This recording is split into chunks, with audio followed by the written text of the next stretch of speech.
Lalela Phumlani kuGenesis inyoka ikhuluma straight inyoka ikhuluma straight inyoka nathi la khona kukhuluma straight amanga abhekene nani noSathane akaSathane uyaxoxa lona uxoxa indaba lo inyoka kuGenesis Thina sifuna amanga mina ngizokufundela iqiniso likaSathane umuntu uvela ufana noNkulunkulu ngizokufundela iqiniso likaSathane mina amanga nje lawo it's a hearsay ushilo nawe wathi ufunda incwadi kabani uthe incwadi kabantu efundayo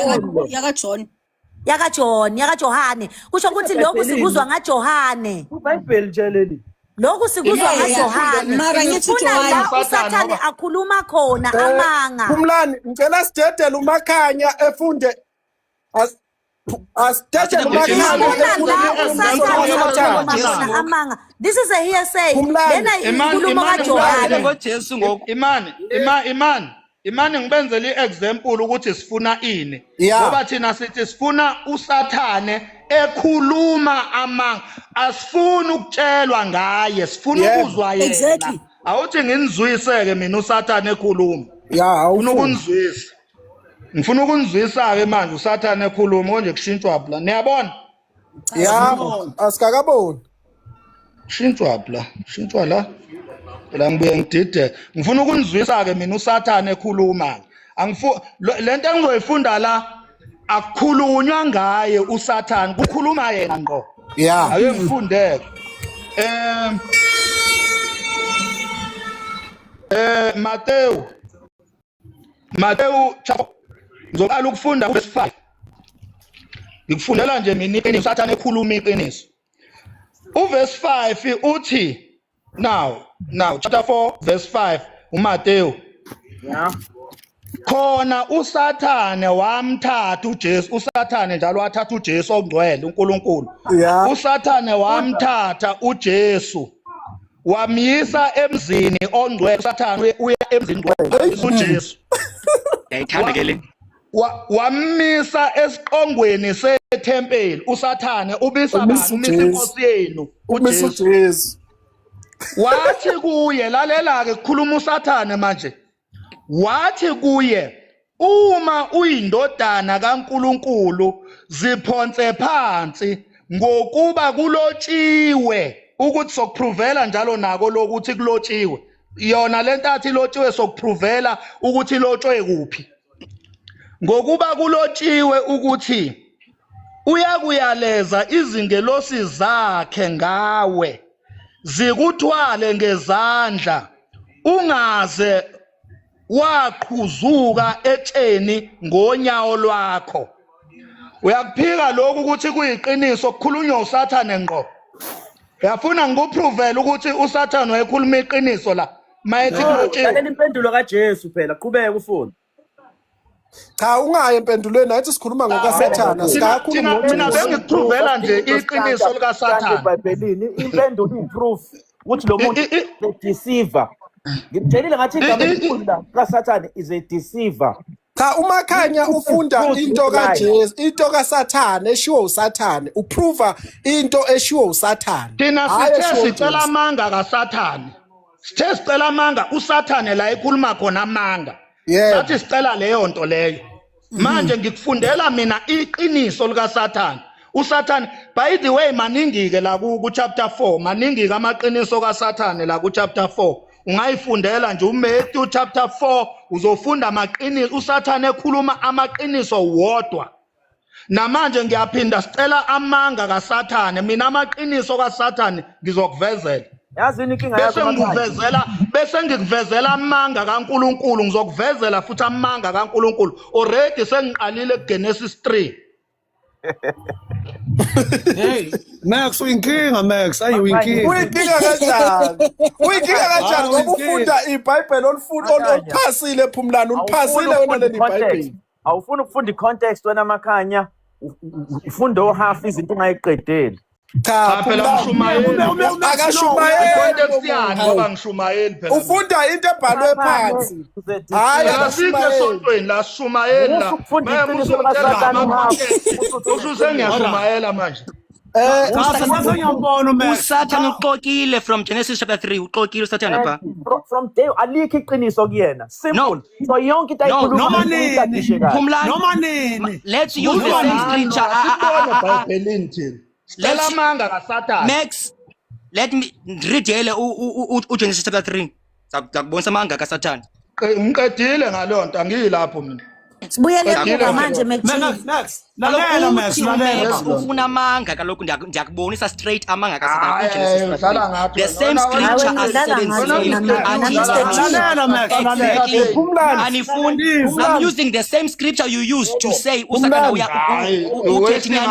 I'm using the same scripture nifuna ku-interpreta nje manje wena Mr G manje sofuna ku-interpret ufuna manje ukuthi uMakhanya interpret aka-interpret uMakhanya ufunda into ebhalwe phansi ufunda into ekhona and-interpret ngakubonisa straight ufunda into ebhalwe phansi nawe funda into ebhalwe phansi ungasekeli ngokwazi kwakho. Max, read uGenesis chapter 3. Alikho iqiniso kuyena kodwa ngibhizinisi ukhuluma iqiniso. Ndibonisa lenyaniso kaSathane uthetha ngayo. Alikho iqiniso kuyena. Kusho iBhayibheli. Kodwa lingakushoyo uSathane uNkulunkulu uyakuvumela nje. Lingakushoyo uSathane uNkulunkulu uvuma nako. Lalela. Phumlani. Cheers down.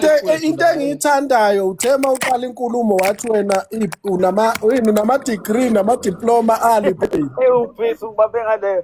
Cha ngithi ngifuna ukukuvezela ukuthi uthisha wakho ngiyamfunda.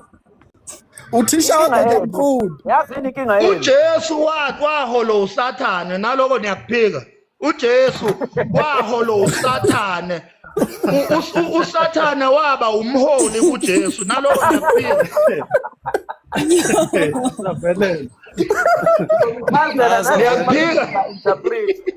uSathane uqamba amanga. uJesu ebe umholi uSathane ebe umholi kaJesu nginifundele naloko niyakuphika baninzi uSathane abantu abaholayo. Ngeke bafethu ufunde without interpreting. Abanye babo balapho bayahola nguSathane. So asiyothunga lonto le. But an interpretation is your perspective.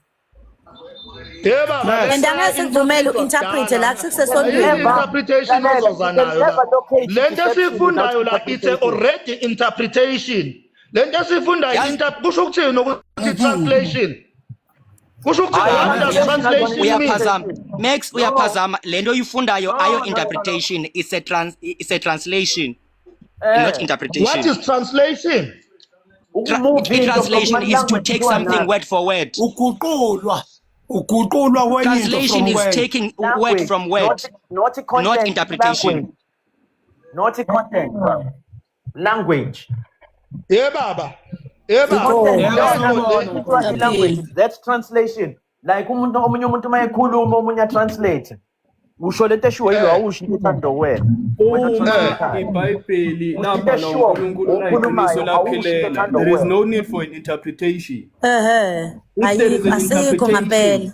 That means the word is not complete. And at the same Bible lingchaza ngoba liyasho ukuthi space for translation. We are not interpreting the word as interpret ilizwi. But if the word is complete, Baba, iBhayibheli is already interpreted.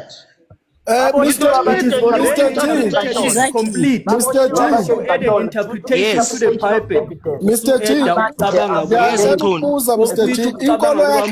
Incomplete. Christian kaloku. Christian. Yes. Okay. Awukwazi ukufunda unga-interpret.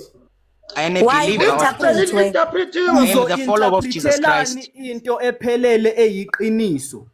Interpretelani iphelele. Asikho isidingo ngempela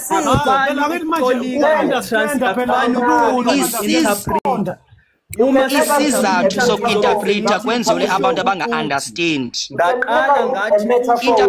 Interpretation is there for people who do not understand. Abangena-insight. Abantu abangena-understand. An interpretation can be your perspective. You can never read a metaphor. You can never read. Today ngithi umuhla. Uma sengizothi day bese ngithi uday uchaza ukuthi the days of the week, the weekend, the banibani sengiya interpret angisasho obekushiwo. The context. Lapho interpret lapho uqamba amanga. translate Asikulungisa lapho. Lesibonelo sishoyo wena usuku uqamba amanga usuku unga interpret. Sokuqamba amanga. Uma kuthiwa the day wena uqhamuke uthi hayi lo the day lo uchaza ukuthi the days or the years. Awusa interpret lapho sokuqamba amanga. Interpretation ichaza lokho kahle kahle ukuthi ngiqamba from what has been said sengiyaqamba okungumqondo wami from what has been said.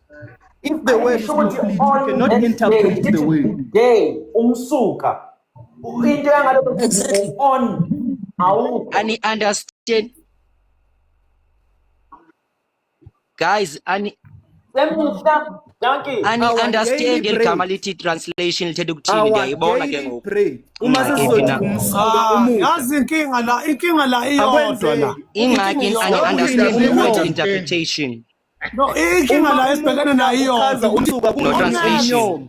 Omax bame emhlabeni kahle kahle emanzini uyabona manje iBhayibheli engilifunda ukuthi linjani asimile ndawo neyo manje ingakho seke siqonde ngendlela yodwa ngoba akulula understand izwi kaNkulunkulu ungenayo umoya wakhe manje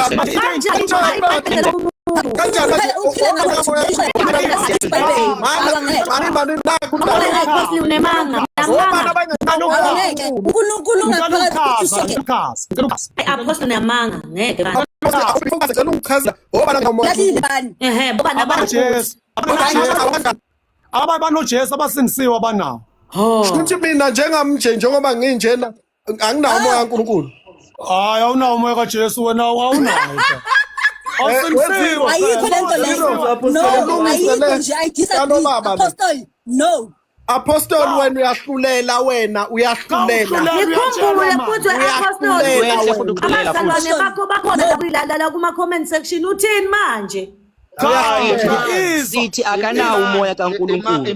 no uyayilahla apostle uyayilahla manje ubonakala kanjani umuntu ongenawo umoya kaNkulunkulu uzokwathi ngendlela kakhuluma ngayo uza ukuthi lo muntu lona kahle kahle Umuntu ongenamoya kaNkulunkulu unjengomuntu. Ngicela ukubuza phikisa iBhayibheli hayi uNkulunkulu ungaphakathi kwethu sonke. Mpostoli wami ngicela ukubuza. Uyaphazama manje. Apostle uyaphazama uNkulunkulu uma edala uthi uNkulunkulu umoya wakhe okusho ukuthi wonke umuntu odaliwe kwaphefumula umoya kaNkulunkulu umoya kaNkulunkulu osengenawo uyaphi usuku usuye kuloyo umoya kaNkulunkulu sicela sifundele kubhalwe blog ukuthi khona abantu abangenawo umoya Apostle lo unenkinga ngiyambona unenkinga na Apostle uyahlulela uthi umbuzo umoya kaNkulunkulu awuphefumulela kumuntu uApostle uyahlulela ngeke kuze kulunge ngeke iBhayibheli lakhe labantu abalaziyo ekudalweni usuku usuye Apostle ngikhuluma kanjani nawe ngingenawo umoya kaNkulunkulu njengamanje ngibhekise ku ngikhuluma nawe anginawo umoya kaNkulunkulu nginoka bani mina umoya ngivumele macingwane umile umbuzo nginoka bani kodwa lelo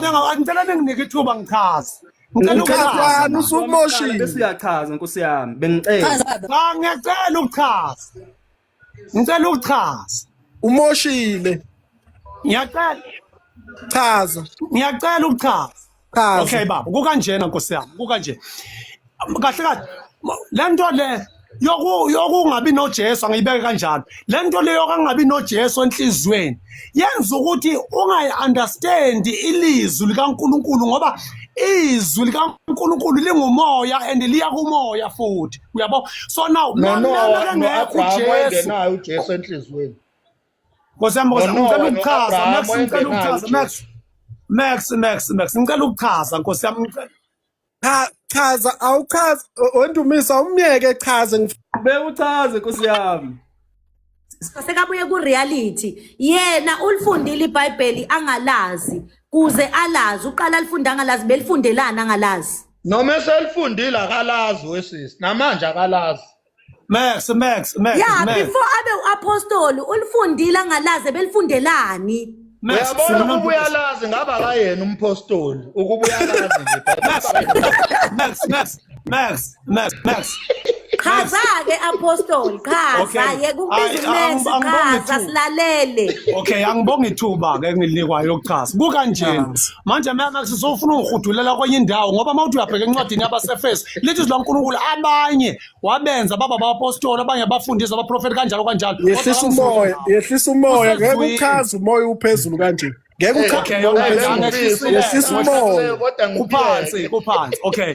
Uphansi ke kulungile. Bengifisa ukuthatha kuleyo mpostoli. Okay. All right, akulungileke sengwehlisile. Into engiqonda ukuyisho la ngithi mina. Umuntu onoJesu, omukela uJesu, waba inkosi nomsindisi empilweni yakhe, wamqolela, wamthethelela, wamhlanza izono zakhe. Nomuntu ongena Jesu njengoMax noNondumiso nomkhulu lapha ya. Labantu Apostoli, ngicela ukuhamba nawe. Nondu, ngicela umyeke, ngicela ukuhamba naye. Apostoli, umukelani uJesu? Isiphi isikhathi la khona kufuneke khona umukela uJesu? Iluphi la usuku obekelwe lona ukuthi kufuneka umukela uJesu ke la? Cha baba alikho usuku olumisiwe. Umukela usuna ngaka uJesu iminyaka, umukela usuna ngaka. Baba siku isikhathi esimisiwe baba. Cha sekusho ukuthi wena njengawe umukele una ngaka uJesu. 2005 baba. Wawuna ngaka iminyaka mhlawumbe nginobani? Angino 23 so lapha. Shuthi wena baba. Una 22 awungena Jesu. Ngicela ukubuza nje baba. Umuntu ongenamo. Shuthi wena uqeda isikole ungena Jesu. Ngangasimisiwe phela ngangidla izono, ngangasimisiwe. Wawusuyephi lo moya kaNkulunkulu? Wena una 20 years wawungenayo uJesu. Una 20 years. Simisiwe baba, ngangenayo ngoba simisiwe. Singaye ngoba ukusindiswa kusemcabangweni yenu and inini nazi ukuthi nisindiswa kanjani. Ngithi mina baba, akukho emcabangweni yethu kusezweni. Cha. Una 20 years wawungenayo uJesu. Ngangena Jesu. Okay. Ngidlizono phela ngizothini ngena Jesu, ngidlizono nami. Imancane wemthoni ngimthatha. Namanje awusindisiwe impostoli. Abe. Namanje awusindisiwe. Wena othi usindisiwe. Straight.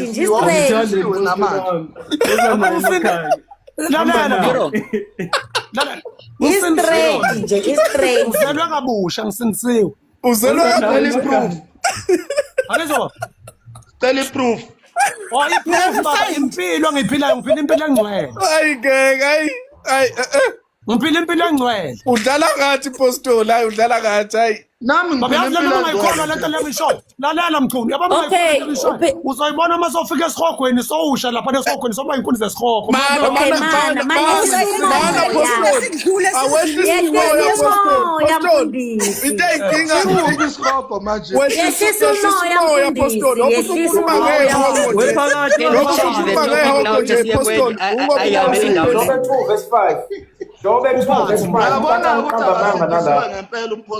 Akasindisiwe ngampela and akehlisa umoya. Ngesihogo ingoba umoya usuphezulu. I've got the question my brother. Yehlisa umoya apostoli. Yehlisa umoya. Vali mic apostoli ukhule down. Yehlisa umoya apostoli.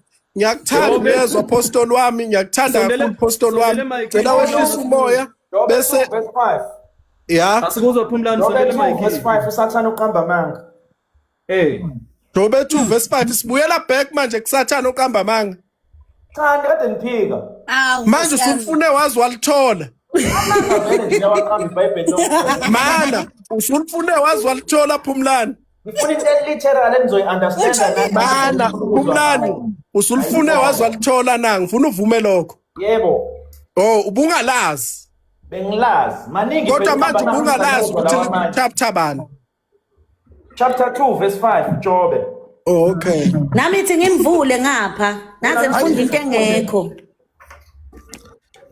Ngoba ngokufunda amanga. Hayi. Amanga usathana. Awumfundi usathana esha manje. Asikithi. Uthi uJobe bani? 2 verse 5. 2 verse 5. 2 verse 5. Awuthi simvule Jobe 2 verse 5.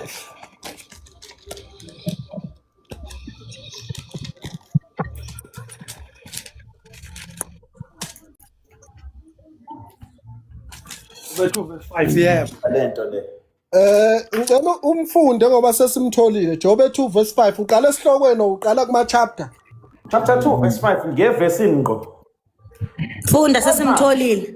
Uthi uSathane la kuNkulunkulu kepha ake welule isandla sakho uthinte amathambo akhe nenyama yakhe impela uyakukuthuka ebusweni bakho. Ngicela ningitholele ivesi uJobe la ethuka khona uNkulunkulu. Awuphinde ufunde ushiya ichapter uqale ku chapter uphinde ufunde. Chapter 2 verse 5. Kodwa manje Chapter 2 verse 5 aweke welule isandla sakho uthinte amathambo akhe. Sengiyaqala.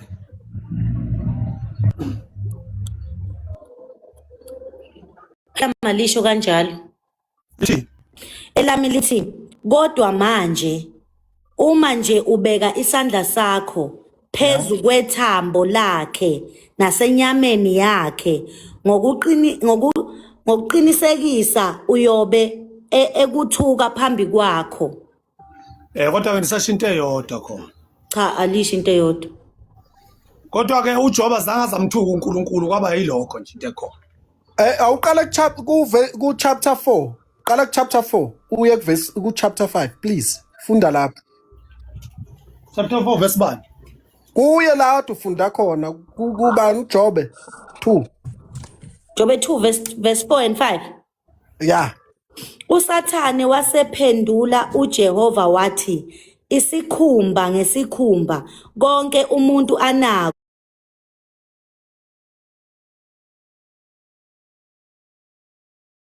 sakho phezu kwethambo lakhe nasenyameni yakhe ngokuqinisekisa uyobe ekuthuka phambi kwakho. Elami lisho njalo. Yeah, na kuzoba u6 shuthu uNkulunkulu uphendulana nobani? uJehova uphendulana noSathane niyabona kodwa? Yeah. uJehova uphendulana nobani? NoSathane akunjani. Uthi uJehova bemlalela uSathane. Ngoba bengeke emphendule ngamlaleli. Phela wafika kune meeting phela apostolic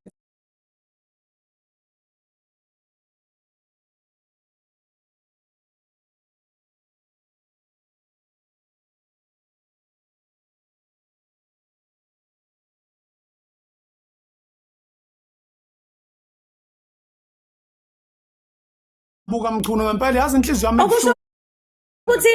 Okusho ukuthi uSathane nithi beyinyoka ngithi. Okusho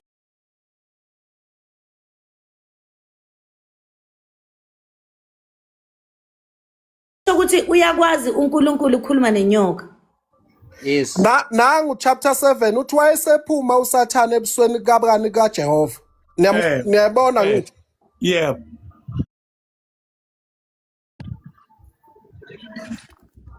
Wamshaya uJobe ngamathumba. Ubani oshaya uJobe ngamathumba? uSathane.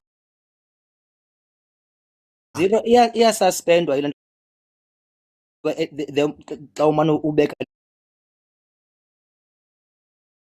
le picture iya suspendwa into yakho abantu bangakwazi ukugift. Man ubani oshaya uJobe ngamathumba uSathane. Sathane impela. uJobe usekhuluma iqiniso lana we Mr G asifuna ama gift. uJobe usesandleni sikabani uJobe. Thank you. Angizwa Ngithi uJobe usesandleni sikabani? sikaNkulunkulu. uSathane kodwa uNkulunkulu uvumela ukuthi uJobe eshawe uSathane ngamathumba. Angithi wayomcela phela ufuna ukumkhombisa ukuthi uJobe uthembekile. Ilokho phela kuprove la ile lokhuza lezi scripts ukuthi noma uJobe sekehlelwe yini ngeke azashintshe amlahle uNkulunkulu. Ileyo nto le iprove uNkulunkulu eprovela uSathane. That is why uSathane uyawazama ukuthi Apostolo usugijima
Angifundele. Okay, verse number 5. Uthi kepha ake welule isandla sakho uthinte amathambo akhe nenyama yakhe. Impela uya kukuthuka ebusweni bakho. Uyayizwa lonto? Usho ngamanye amazwi memeseke ushayile ngamathumba uthi uSathane kuNkulunkulu uJob uya kukuthuka ebusweni bakho. Uyayibona lonto leyo? Ngamanye amazwi amanga la uJob azange azayenze leyo nto. Uyayibo? Uya kukuthuka kunjalo ebusweni bakho. kunjalo uJehova wayesethi udlala ngathi mase kuya uyayibona le nto leyo ukuthi akukho la ekuveza khona ukuthi uSathane uthini la thinta amathambo akhe nenyama yakhe ebusweni bakho. uSathane lana utshela uJobe ne utshela uNkulunkulu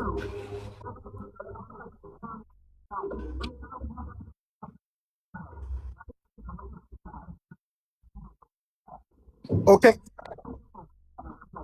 ukuthi uzokuphika. okay usesesandleni sikabani kaSathane ukuthi njobe emshaya ngamathumbu nje uNkulunkulu was giving uSathane ipermission ukuthi akenze noma yini njoba kufa ingane zakhe uJobe lahlekelwa imfuyo yonke into including amathumbu. Yeah. Ngoba wayesesesandleni saThathane uThamenzelo wathi kodwa uNkulunkulu ungawuthinti umphefumulo ukuze uSathane angambulali uJobe. Kodwa wamnika umzimba ukuthi ushayele. Yes. Amanga ke aphi lapho? Mina ngibuza ukuthi mina uJobe azange amphika uNkulunkulu. Mana lana kunento engididayo la mina ngifuna ukuthola la khona ekunamanga khona akhulunywa uSathane straight. Usho njalo lo muntu otrendayo. Hayi uPhumlani akayizwa naye lento ayishoyo. Phumlani awuchaze amanga wathi uJobe uzophika uNkulunkulu. uJobe kuze kube namhlanje akaza amphika uNkulunkulu. Angithi uzomphika kanjani esesandleni sakhe? No, ivesi lithi uNkulunkulu uthi kuSathane bheka uJobe usesandleni sakho, which means usesandleni sikaSathane. I-conservation kaSathane noNkulunkulu. uNkulunkulu was handing over umzimba kaJobe kuSathane ukuthi menze noma yini kodwa into engiyaziyo ngeke angiphike lo. Wathi uSathane uzokuphika. Okay. Uyamthola noDumiso asone sikaNkulunkulu esikaSathane. Ngiwutholi. Uthi ulokhuzane uNkulunkulu wanika ipermission uSathane ukuthi akenze noma yini kuJobe.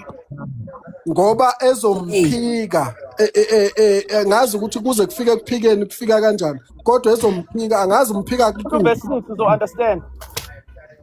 Uverse 6 Uverse 6 Jobe kodwa yayi cha lento iyanda lena. Uyazi ukuthi why isidida ukuthi nabo ba mix ama verse madoda. Uverse 6 uthini?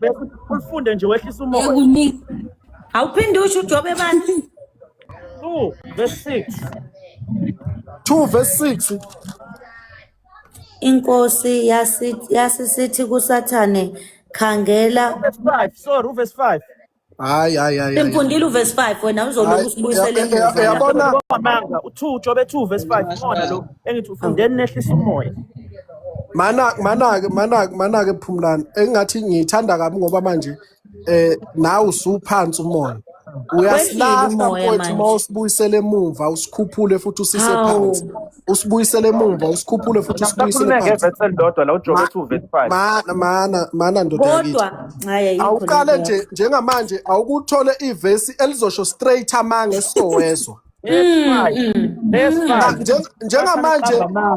njengamanje inkulumo lo ukhuluma ngayo inkulumo uSathane akayibekile yenzeka kuJobe kanjani uJobe wanamathumba no uthi uSathane uzokuphika khuluma ngokuphika la akukho nje ukuphika kuleli verse engilifundile mina kuleli verse engilifundile mina kuphika kunokuthuka uzomphika khona akukho kunokuthuka lana ukuthuka cha uphika uNkulunkulu mana noNdumiso dedela uPhumlani efunde la ekhona kunokuphika khona akukho funda ukuphika Phumlani ethi uzomphika khona sifuna ukuzwa lelo kuphika because thina kulelethu asikuboni lo la kanje khona uzomphika khona awulifunde ngoba ngisabathe ngiyadinga lo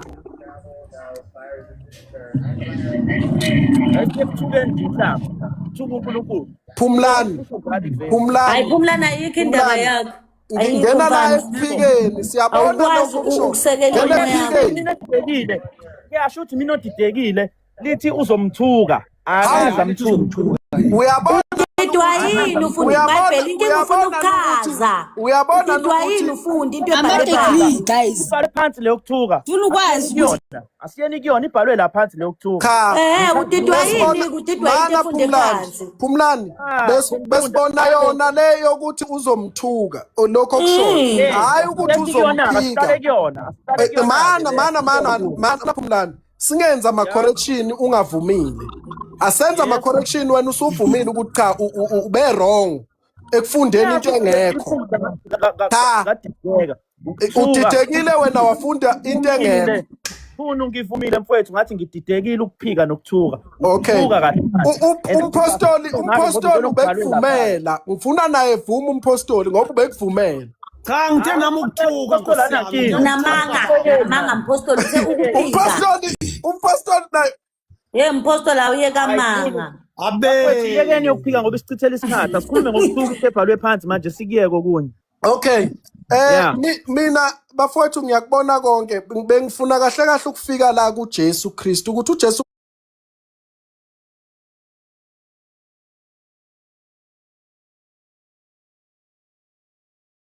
Kristu sevela kanjani ke ngoba besiko Adam no Eva ngithi ukuvela kwalendoda ekuthiwa uJesu Kristu isivezwa yini yona ize kanjani kuleli iBhayibheli elibhaliwe izophelelisa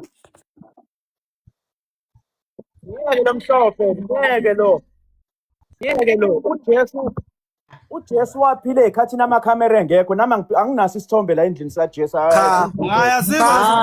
asike ethombeni Phumlani asike ethombeni Phumlani sekuthenini uvele kanjani uJesu Kristu ngoba besikhuluma ngoAdam no Eva yonke leyo nto leyo ngendlela yakhona nanenyoka noSathane konke noNkulunkulu uvela kanjani uJesu genealogy kuLuka ehamba izikuvezele nakuMethi ikhona igenealogy ekuvezela ukuthi uJesu Phumlani asenika abanye ithuba yikho into eniyikhulumayo khulume lapha ezansi sibu Phumlani ayikho into ekhulumayo unika abanye abantu ithuba mfethu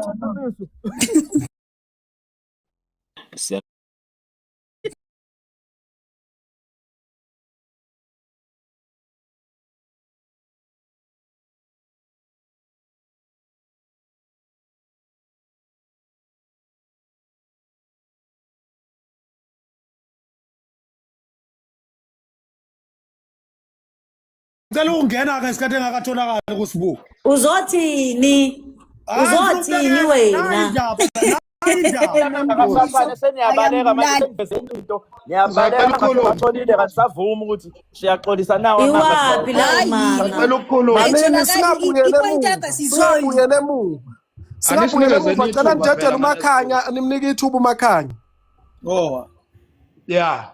So angazi mina ukuthi umuntu obuza ukuthi uJobe umjikela kuphi uNkulunkulu ebefunda uchapter 2 incwadi kaJobe phambi kwakhe mawuwelela kuchapter 3 nangu uJobe laphana ejikela uNkulunkulu mawufunda nje uchapter 3 wonke ukukhuluma bakwethu ubufakazi balokho noma ama-mic ningawavala nje niwavule mase ngiqedile ubufakazi bokuthi ku-chapter 3 uJobe ngempela uyamjikela uNkulunkulu azaqalekise ngisho izinsuku zokudalwa kwakhe ubufakazi balobo ubuthola lapha kuJobe chapter 42 la khona uJobe esezisola khona esephenduka laphana uchapter 42 mawuqala ukufunda nje kuverse 1 uJobe uphendula uNkulunkulu kuchapter 37 kuchapter I think from chapter 31 kuze kuyofika ku37 uNkulunkulu ubhizi ubabalela nje izono zabo abazenze ngenxa yokulingwa kaJobe uchapter 42 mawuqala nje ilapho la uJobe khona ekhuluma khona amazwi okuphenduka nawo kuyisola okukhombisa ukuthi uchapter 3 ngempela lawa mazwi uJobe ayewakhuluma awamukelekile kuNkulunkulu aye ukumthuka uNkulunkulu lawa mazwi ukuthi azaqalekise ngisho izinsuku zokudalwa kwakhe okusho ukuthi uNkulunkulu wenza imistake ngokungidala ngiqalekisa ngisho ukuthi ngazalelwani so amazwi okuthuka uNkulunkulu lawo ingakho ewaxolisa ku chapter 42.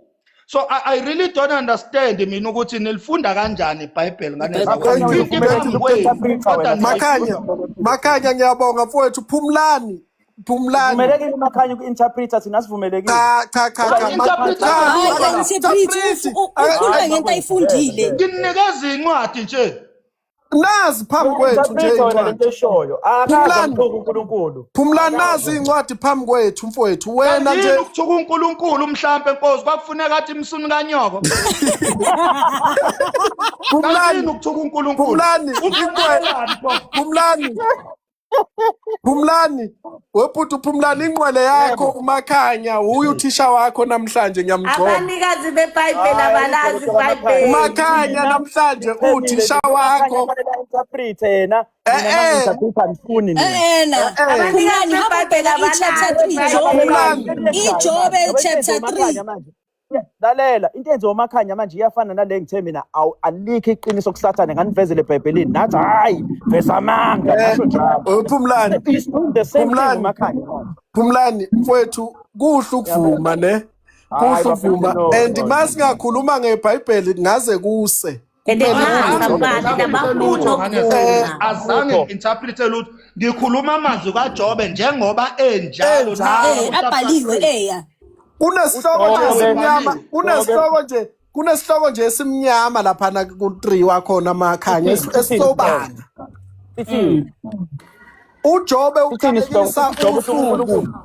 uJobe uqalekisa usuku lwakhe lokuzalwa uqalekisa yini ufisa ukufa kuthiwa uJobe uqalekisa usuku lakhe lokuzalwa ufisa ukufa ngenhlungu hayi let the day of my birth be erased lalelani-ke Phumlani lalela musuqeda unkosikazi kaJobe athi thuka uNkulunkulu asikhulumi ngonkosikazi manje sikhuluma ngoJobe la asikhulumi ngenkosikazi kaJobe akamthukanga msana ufika ngekho bakwethu akamthukanga wenzeni esibuku akamthukanga nje nhlobo emva kwalokho uJobe wavula umlomo wakhe waqalekisa usuku lwakhe ikhonto chapter 3 ikhonto engihlekisayo la manje nina nifuna ukubona eBhayibhelini uJobe ethi sengiyamthuka ke manje uNkulunkulu ufuna lelo gama lokuthuka nina kodwa ibhaliwe lana bafethu ku chapter 3 ibhaliwe kahle uJobe eqalekisa usuku adalwa ngalo nje uthuka uNkulunkulu ngoba uchaza ukuthi imistake ukudalwa kwalo lokho kuyinhlamba uNkulunkulu ngoba intando kaNkulunkulu ukuthi uJobe udaliwe uqalekisa lolo suku engadalwa ngalo guys no uNkulunkulu lokho ukuthi I wish I wasn't born asithathele usibuku usibuku uyabaleka makumele akhuluma ulokhu ebulisa la ngisacela nimdedele phapha phezulu awekho phezulu sesibhalileke imakhi sibukhuluma sesilalele wena okay so enye into ke ekumele si-understand ukuze singabi nenkinga yokumisinterpret kumele sibe critical ngama-scriptures yabo kumele sibe critical ngama-scriptures because it's very very easy ukuthi you run away nembhalo ungayi-analyzanga properly ingakho-ke kunoNkulunkulu omhlophe la uZira mfakile and sonke sazi ukuthi unjani ekubeni umbhalo uclear ngebala lika Jesu. Yayibona leyo nto. It's very important. In this case, baqinisile abafowethu. Ngcono ngoba kukhuluma umuntu vele I am in the church space. I run a church as well. So I am a student of umbhalo. So it's very important. Job does not curse God by him cursing the day he was born. He is cursing the day he was born. Uzalwe ubani? He is cursing the day that he was born. Uzalwe But ubani? Is he not the image of God? Hleli uJobe akhuluma kini. Funda lona manje ngoba siyabona wena ukhuluma okwakho oceleni. Funda lelo verse. Endangezithusa ukuthi usesikolweni naye ufundela Cha akamfunde leli verse.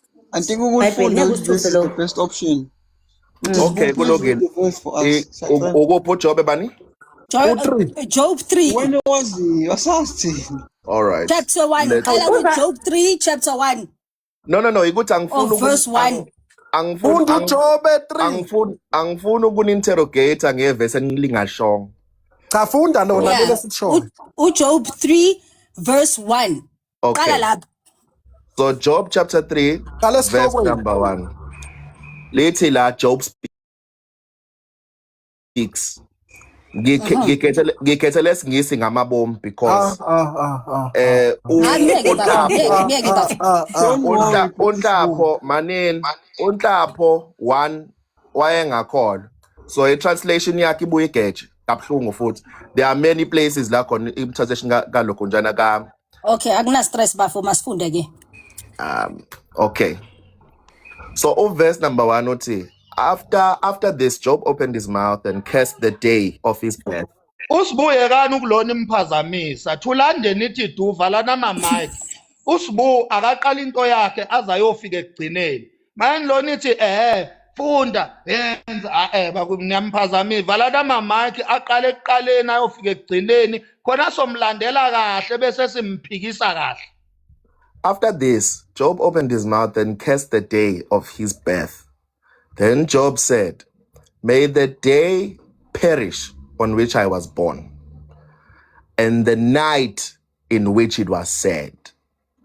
So, Lagu verse number 3, he himself is admitting to be born. Now I understand ukuthi kunama scholars athi indaba kaJobe was not a literal happening. It was a bayibiza nge-allegory. It was something that was a message that was coded in a story form. But in the context of the story, Job is admitting to be born. So we askwazi evaluate a verse outside of that of which is said. We can't. If we're going to do that, kumele size in a context, kube ne hermeneutical analysis ephelele. Hayi manconsi ukuthi hayi ukuthi mina ngazi ukuthi because enye into eshaya ukuthi sibuye sikhuluma into esiyizwile hayi into esiyifundile. Yabo, that for me is very vital. We sometimes say things esizwile singakhuluma into esiyifundile. Ingakho by the way siphikisana kanje. It's because we're not actually studying. Okay, baba uNkwanyana ngicela ukubuza. Yes. Ubani umnikazi wosuku uJobe azalwa ngalo? So in the ancient times makukhulunywa about the day. The day is not ubani umnikazi wosuku uJobe azalwa ngalo? Manje imake nisho ukuthi Ubani umnikazi hayi cha umbuzo mini. Niyasithanda ukusikhulumisa. Hawu niyathanda ukusikhulumisa phendula. Ngiphendule noma phendula umbuzo umile okay, let's look at the principle of cursing ngamabom because I know ukuthi niyaphi naland and ngiyayiziba ngamabom. Before uphendule baba ngisacela ukubuza uyini uthe u-student or u-pastor? Imamthuni baba uNkwanyana So uyamazi umnikazi wosuku uJobe yes, azalwa ngalo noma umazi? yes, I am aware ukuthi ubani. Okay. So let's look at eqalekisa uqalekisa usuku umnikazi walo okuJehova ngithi. Okay, ngicela ukuthi unginike ithuba ke phela. Okay, Ngiphendule. mana ke sikunika ithuba, manani ke ngimnika ithuba mina. So kunika ithuba manje ngifuna ukukubuza according to reality.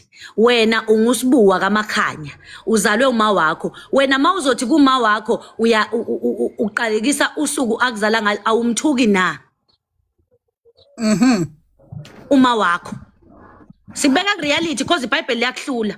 Uma wakho awumthuki na?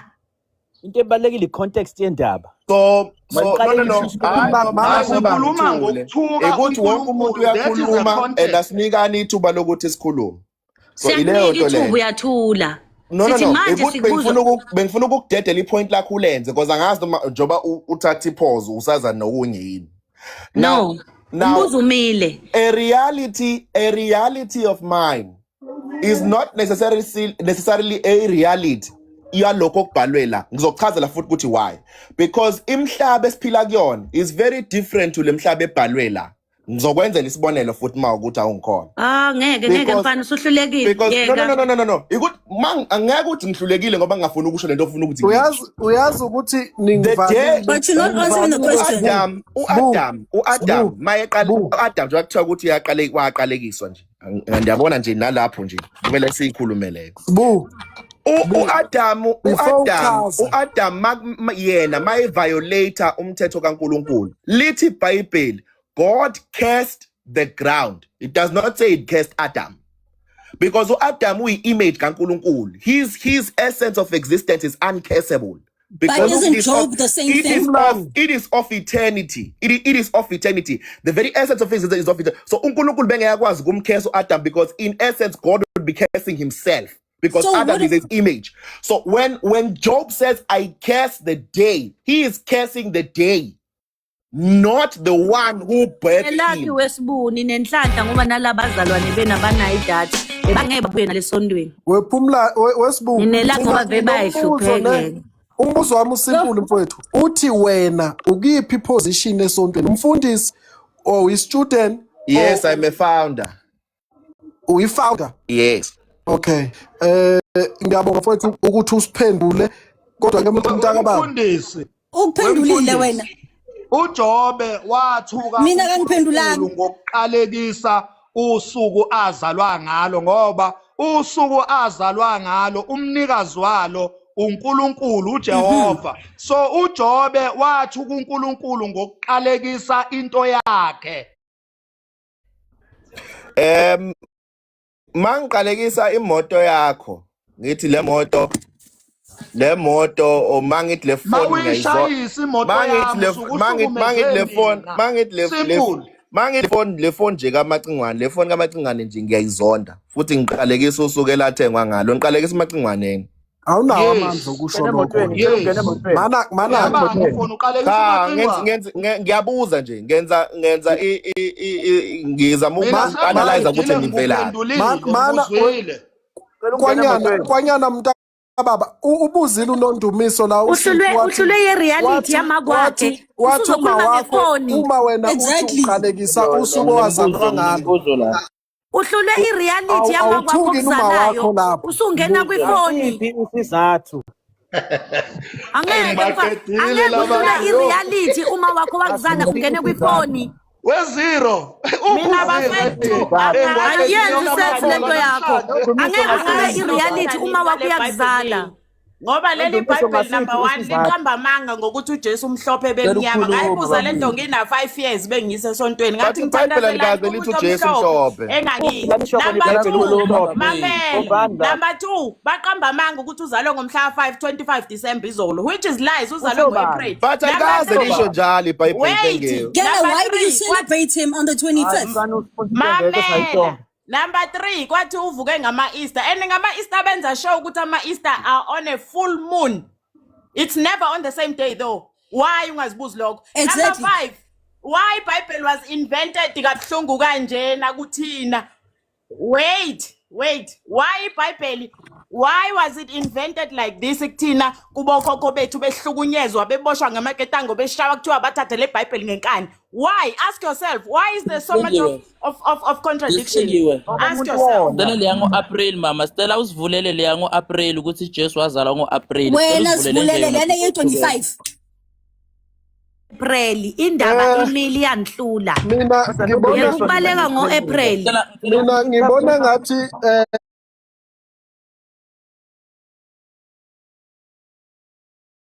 bafowethu Ngeke si-entertain le yakho yo-April we-apostle. weziro ngicabanga ukuthi abafundisi njengamanje sebeyabona ukuthi lento abayishumayeza abazalwane sokuthi nabo abayiqondi. Uyabona Mncunu ngicela ukukhuluma.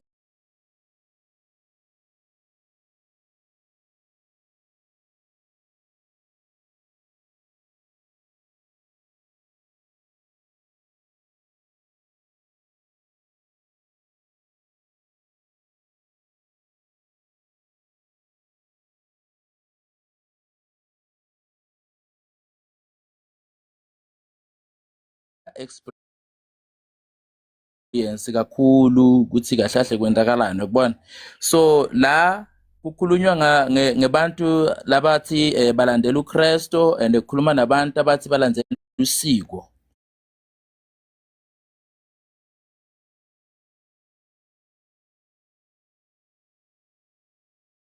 Ubani kanjani, you understand? So nathi siyafisa ukubuza ngakini. Yabona?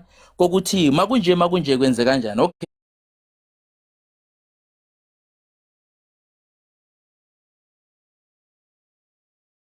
Asa kumuntu onjani, umuntu lo bekaphila kahle emhlabeni or anyone nje lo feel as long angikhokho kumele uyokophahla kuye. Number 1 question yokuqala ukuthi asithi lo khokho lo washona isiko bekangalandeli kahle, izinto bekazenza bekangalandeli isiko, you understand?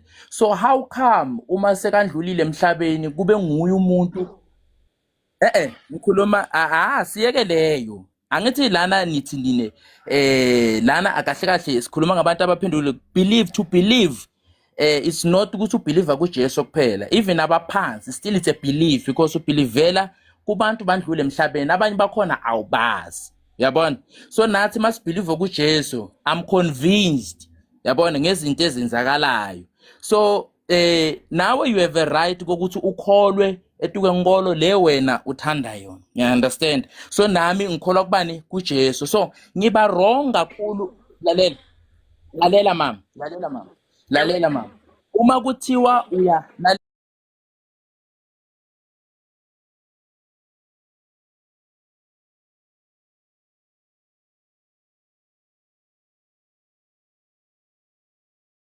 mina ngithini? Ngithi mina if believe mabakhuluma ngebelieve, ngikhuluma ngemuntu ukuthi ukholelwa etukwendo lo ongayiboni, you understand? So nabo khokho nabo bakhona bokhokho lo kholelwa kubo lo ngabazi. So mina ngibuza ukuthi uyakophahla njani kumuntu obongamazi and awazi ukuthi lo muntu lo bekalandela isiko o kanjani, uzokukhuza kanjani lo muntu lo ashone angawulandeli umthetho wesiko, you understand? So number 2 siyadingana lalela awuthinqeda uzobuza mana uzosasa udlule. Ukuphahla uyakwazi ukuthi yini ukuphahla? Mamiyela qeda. Lalela, ukuphahla ukuxhumana nabantu baphansi. Ukuphahla kuxhumana nabantu baphansi. Okay, ngicela ukuchubeka ke. Ngifuna ukuyilungisa la. Ngoba ngiyabona ukuthi ngathi uma umuntu asindise athi na ulandela uKristu so uhlukile kunabanye, or umuntu ophahlayo uhlukile kunabanye. We are still the same. Siyolwa nje silwe kanti we are still the same. Okay, asithi ke kwa Max Makhanya ekhaya. Mina ngingumfundisi ngithi ngilandela uJesu. Bese umntwana ka Max Makhanya athi mina nami ngilandela uJesu. You understand? So mina manje ngifuna ukukhipha amalobolo. uma ngifuna khipha amalobolo uthi yena uMax Makhanya no mina angeke ngikhiphe umntwana wami ngaphandle kokuthi ngiyene njani ngimreporte kubaphansi. You understand?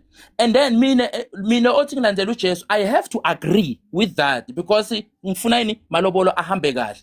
And then nawe Max Makhanya uma mina sengiyakoshada you have to be there to support your child. Lokusho ukuthi sewude enkolweni. That means ude kule nkolo awuketi kule nkolo ukuthi ukholelwa kuyo. Ude kule nkolo ukuthi kufuna kundlule this ceremony. You understand? Letinye tetinto tendeka nje hayi ukuthi usuka ukholelwa kuko. Asithi ke Max Makhanya omntana Max Makhanya uyandlula emhlabeni.